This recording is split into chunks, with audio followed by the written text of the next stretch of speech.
Robert Kensington didn't walk into Captain Reeves's office, he stumbled. His wet suit was still dripping, leaving a trail across the metal flooring, and his breath came in short, violent bursts. He slapped a crumpled resignation letter onto the captain's desk with trembling hands. The paper stuck for a second, wet from seawater, before flattening out. "I'm done," Robert gasped, voice half broken. "I'm done, Captain." "Effective immediately." Reeves didn't answer right away. He simply set down his mug, the steam curling around his weathered face. He had seen fear before, real fear, but never carved this deep into a man's bones. Robert's pupils were dilated, his face pale as chalk, and his knees threatened to give out every few seconds. "Sit down, son," Reeves said gently, nudging a chair with his boot. "Tell me what happened." Robert didn't sit.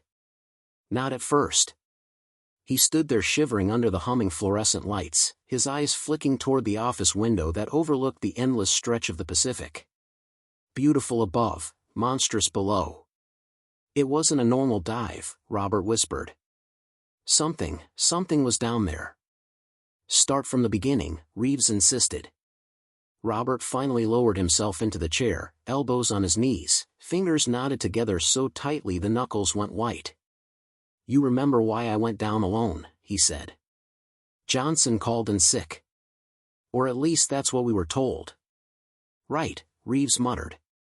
"Pressure fluctuations in the pipe. Couldn't wait another day." Robert nodded slowly. "I volunteered because it was supposed to be easy. A standard junction inspection. I've done it alone dozens of times." His voice steadied for a moment as he described the descent, the quiet hum of the winch. The fade of sunlight from gold to blue. The thermocline chill creeping through insulation. The comfort of routine as he watched familiar fish drift past. "It was peaceful at first," he said, almost wistful. "Visibility was fantastic. I remember thinking it was going to be the fastest inspection I'd ever done." Then he swallowed hard. "And then the ocean went silent. One moment everything was normal, schools of amberjack, groupers, little reef fish buzzing around the rocks. Then the whole place emptied. Not slowly. Not like animals sensing a predator and drifting away." He looked up at Reeves, eyes wide. "It was instantaneous, Captain. Like something had sucked the life out of the water." Reeves felt the hairs rise on his arms.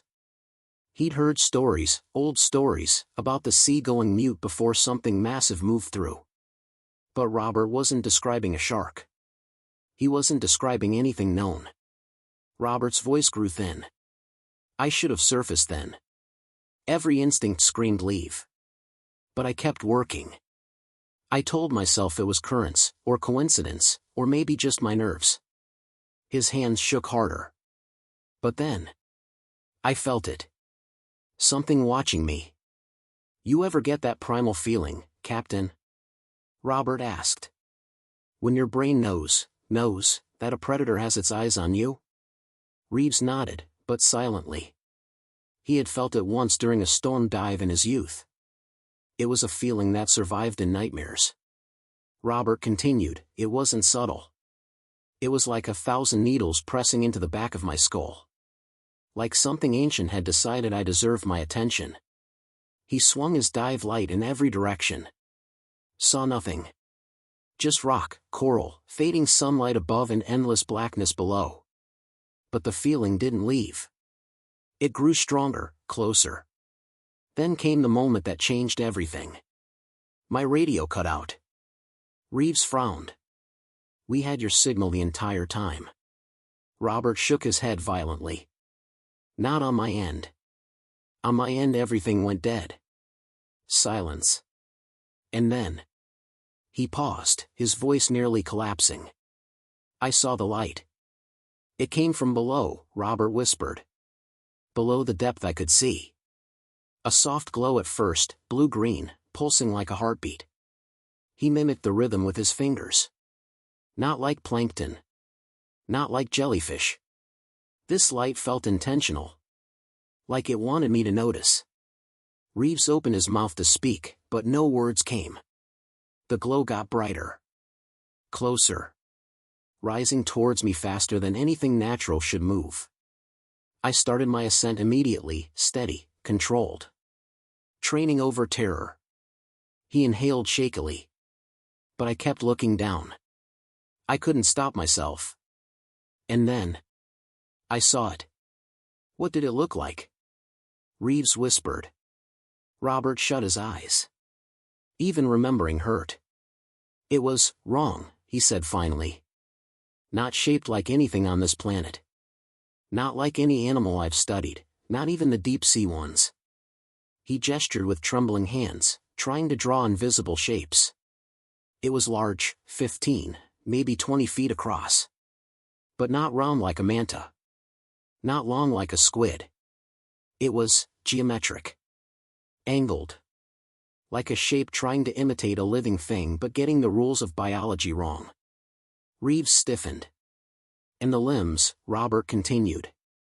Tentacles? Appendages? They didn't move naturally. They didn't travel through space, they just appeared in new positions, like reality was skipping frames around them. A chill burned through the room. But the worst part, Robert added, was the face. Reeves swallowed. It had a face? Yes. Not a human face. Not an animal face.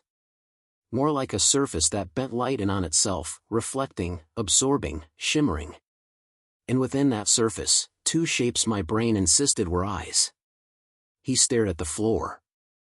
They looked at me. They recognized me. Robert's voice softened. I realized then it wasn't seeing me for the first time. Reeves frowned. Explain. The dreams, Robert said. The ones I told Johnson about last month. I kept dreaming of eyes in the dark. Of something circling the platform. Watching us. He rubbed his temples. In the shadows during night dives. Shapes I thought were tricks of light. That feeling of being observed even in my bunk. A beat passed. It wasn't new. It had been watching me for weeks. Maybe longer. When I ascended, Robert said, it followed me. Matching my pace exactly. 30 feet below. Never attacking. Just observing. His throat tightened. At my first decompression stop, 90 feet, it hovered there. Waiting. The way its body shifted hurt my eyes to watch. The way the surface shimmered looked like oil on water, but alive. He leaned forward, voice dropping. And the eyes changed. Reeves felt his stomach twist. Changed how? They weren't just watching me anymore, Robert whispered. They were communicating. Communicating what? Images. Memories. Flashes. I saw our pipeline. The platform. Divers, Peters, Johnson, even you. But from below. From its perspective. It's been monitoring us. Cataloging us. Reeves stood, pacing in shock. You're saying it marked you? Robert nodded. And others. Call Johnson, Robert said suddenly. Right now. Reeves did. No answer. Cell phone, no answer. Radio, silence. When he called Garcia, the reply chilled him. Sir, Johnson hasn't been seen all day. His bunk's untouched. His gear's missing. Robert closed his eyes. It got to him first. Reeves tried to rationalize, but even he could hear the tremor in his voice. Garcia checked again, searching the platform. Minutes later, Captain. Peters is missing too. Reeves froze. Peters? He dove 3 days ago. Yes, sir. His quarters are empty. Gear's gone. Robert's voice was barely audible. It took them. Silence filled the office, heavy as water pressure. Reeves finally spoke. What does it want? I don't know, Robert said. A warning? A claim? Territory? But in its eyes. I felt something ancient. Something that sees humans the way we see fish in a tank. He breathed shakily. At 60 feet, it came within arm's reach. And Captain. I wanted to touch it. I felt pulled toward it. Hypnotized. Like it was calling me. He shuddered violently. That's when I knew another dive would mean I wouldn't come back. At 30 feet, Robert whispered, it finally stopped following. Just suspended there. Watching my final safety stop. When he surfaced, he looked down. The glow was still there, fading slowly. Not leaving. Never leaving. Reeves stared out the window at the dark waves. Night had fully swallowed the ocean now. No stars. No moon. Only black water. Your resignation is accepted, Reeves said quietly. Take the supply boat at sunrise. Get as far from here as you can. Robert nodded, relief mixed with sorrow. He reached the door when Reeves called after him. Robert, in the visions it showed you, did you see yourself? Robert hesitated. Hand on the doorframe. Yes, he whispered. And I looked terrified. If something ancient and impossible marked you, if it waited in the depths with eyes that learned your face, if it watched you the way predators study prey. Would running save you? Or does seeing it mean you belong to it now? Tell us what you believe in the comments below. And remember, some things in the ocean don't just watch. They choose. Thanks for watching. Catch you in the next one. Brandy's discovery didn't just surprise everyone, it shook the entire auction yard. As the dust settled and the locker doors opened wider, it became clear that this wasn't an ordinary find. From rare collectibles to forgotten valuables, every box she opened revealed something even more exciting than the last. It's moments like these that remind fans why Storage Wars became such a legendary show in the first place. But what really made this locker special was the mystery surrounding it. Who owned it? Why was so much valuable stuff abandoned? And how did Brandy manage to outbid the competition at the perfect moment? These questions only add to the excitement as viewers follow every twist and turn of her massive score. The thrill, the suspense, and the pure luck all came together in one unbelievable moment. As Brandy sorted through the treasure-filled locker, her reaction said it all. From shock to excitement to pure joy, this jackpot was the kind every buyer dreams of hitting. And with every rare piece she uncovered, her profit numbers kept rising, turning this storage gamble into a once-in-a-lifetime victory. If you're a true Storage Wars fan, this episode is one you simply can't miss. And yes, the best part is watching her break down the value of each item. Will she double her money? Triple it? Or hit a record-breaking total? The calculations, the negotiations, and the final tally create one of the most satisfying Storage Wars moments ever caught on camera. Fans are calling it the jackpot of jackpots for a reason, it delivers all the hype and then some. As Brandy kept digging deeper into the locker, the surprises just wouldn't stop. Every item she unboxed had a story of its own, making the entire moment feel like a real-life treasure hunt. Fans watching couldn't help but feel the same rush she felt, wondering what incredible find would come out next. From vintage pieces to rare antiques, it was clear the previous owner had collected some truly remarkable things. And Brandy, with her expert eye, recognized the value instantly. What made this jackpot even more thrilling was the competition she had to face. Other bidders were eyeing the same locker, hoping to snag it before she stepped in with her winning bid. But the moment she took that risk, everything changed. The locker turned from a gamble into pure gold. Watching her confidence pay off is the kind of moment viewers love, proof that instincts and experience can lead to unbelievable wins. As the camera followed her through every box, fans were treated to a mix of excitement, humor, and surprise. Brandy's reactions were priceless, showcasing her genuine passion for the hunt. The way she inspected every piece, carefully, thoughtfully, and with so much curiosity, made the entire moment even more special. It's rare to see a locker deliver this much quality, but this one truly had it all. The deeper she went, the more the value kept climbing. High-end collectibles, unique memorabilia, and hidden gems were popping out one after another, turning this locker into one of the most profitable finds of her career. With each new reveal, viewers could practically feel the profit stacking up. It was the kind of episode that keeps everyone glued to the screen, waiting to see how high the final total will go. By the end of the exploration, it became clear that this was more than just a good locker, it was a legendary one. Something that would be talked about long after the episode aired. Brandy didn't just get lucky, she proved once again why she's one of the most iconic buyers on the show. Her ability to spot potential, stay focused, and take bold risks transformed an ordinary auction into an unforgettable triumph. And as the final breakdown approached, fans were left buzzing with anticipation.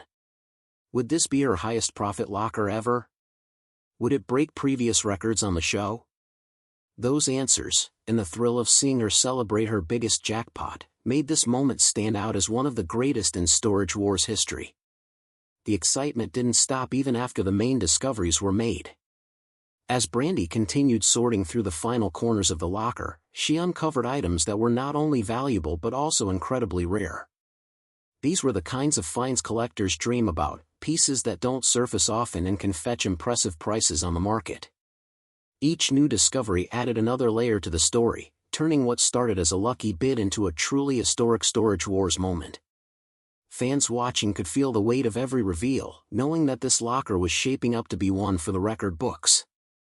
Even the crew couldn't hide their shock. The atmosphere around the locker grew more electric with every passing minute. Word spread quickly across the auction lot, drawing attention from other buyers who wished they had taken the risk Brandy did. But this was her moment, and she owned it with confidence. The satisfaction on her face, the energy in her voice, and the thrill of her reactions created the perfect blend of entertainment and excitement. It was one of those rare times where everything aligned perfectly, the right bidder, the right locker, and the right moment. As the dust finally settled and the last few boxes were opened, the true magnitude of Brandy's win became undeniable. This wasn't just a profitable locker, it was a once-in-a-generation score that reminded everyone why the storage auction world is so unpredictable and thrilling. Every piece she uncovered felt like a step deeper into a hidden treasure vault, revealing forgotten history and priceless gems that had been waiting for the right person to discover them. Brandy's confidence, sharp instincts, and fearless bidding turned what could have been a risky gamble into one of the most iconic victories ever captured on the show. Fans couldn't help but cheer as the jackpot kept growing, proving once again that in Storage Wars, the biggest surprises always come when you least expect them. Even after the main tally was complete, the buzz around Brandy's jackpot didn't fade. Viewers were left amazed at how one single locker could hold so much hidden value, almost like it was waiting for the perfect moment to be discovered. The excitement of watching her uncover treasure after treasure created a sense of wonder you rarely see on the show anymore. It felt like a throwback to the golden days of Storage Wars, pure suspense, raw emotion, and unbelievable luck all wrapped into one unforgettable episode. Brandy didn't just win big, she delivered a moment that fans will replay for years to come, a reminder that the thrill of the hunt is what makes every auction worth watching.